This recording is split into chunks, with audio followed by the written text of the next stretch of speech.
মালদা জেলা সর্বশিক্ষা মিশনের উদ্যোগে মালদা চক্র ও আদিনা চক্রের যৌথ পরিচালনায় বুধবার নারায়ণপুর প্রাথমিক বিদ্যালয়ে বিশ্ব প্রতিবন্ধী দিবস সপ্তাহ পালন করা হলো। মালদা জেলা সর্বশিক্ষা মিশনের উদ্যোগে জেলার বিভিন্ন চক্র সম্পদ কেন্দ্রে ৩রা থেকে ৯ ডিসেম্বর বিশ্ব প্রতিবন্ধী দিবস পালন করা হচ্ছে। এই উৎসবের অঙ্গ হিসেবে বুধবার নারায়ণপুর প্রাথমিক বিদ্যালয়ে একাধিক কর্মসূচি নেওয়া হয়। বর্ণাঢ্য র্যালির মধ্য দিয়ে অনুষ্ঠানের সূচনা করা হয়। র্যালিটি গোটা নারায়ণপুর এলাকা পরিক্রমা করে।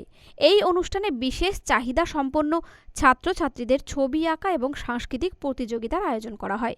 পুরস্কারের ব্যবস্থাও করা হয়। অনুষ্ঠানে প্রায় ৫০ জন বিশেষ চাহিদা সম্পন্ন ছাত্রছাত্রী অংশগ্রহণ করে।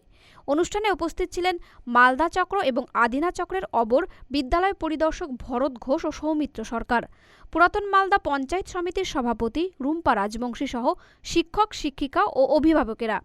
অবর বিদ্যালয় পরিদর্শক ভরত ঘোষ বলেন, প্রতিবন্ধকতাকে জয় করেই এগিয়ে যেতে হবে। ৩রা ডিসেম্বর থেকে ৯ ডিসেম্বর প্রতিবন্ধী দিবস পালন করা হচ্ছে। সরকার এই বিশেষ চাহিদা সম্পন্ন শিশুদের পাশে রয়েছে। বিশ্ব প্রতিবন্ধী দিবস উদযাপন করা হচ্ছে। যদিও বিশ্ব প্রতিবন্ধী দিবস ডিসেম্বর মাসের ৩ তারিখ ছিল, সেটাকে উদ্দেশ্য করে বিশ্ব প্রতিবন্ধী সপ্তাহ পালন করা হচ্ছে।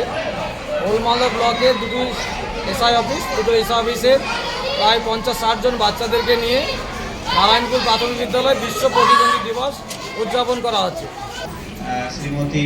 মালদা টুডে।